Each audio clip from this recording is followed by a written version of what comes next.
మహారాజా, అడవిలో ఉన్న సమస్య తీరిపోయింది. ఇప్పుడు ఎవరు వెళ్ళినా ఏమీ కాదు. అత్తేను.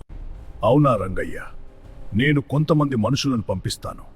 వాళ్ళు తిరిగి వస్తే నీ మాట నమ్ముతాను, లేకపోతే నిన్ను శిక్షిస్తాను.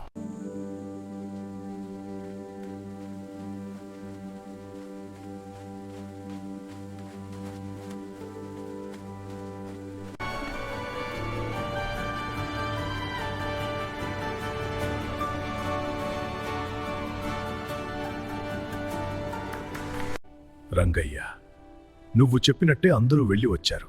వాళ్ళకి ఏమీ కాలేదు. ఈ సమస్యను పరిష్కరించినందుకు ధన్యవాదాలు. నీకు నా కూతుర్నిచ్చి పెళ్లి చేస్తాను.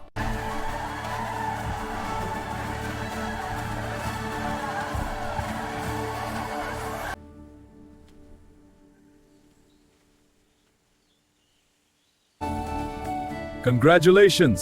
What a wonderful day!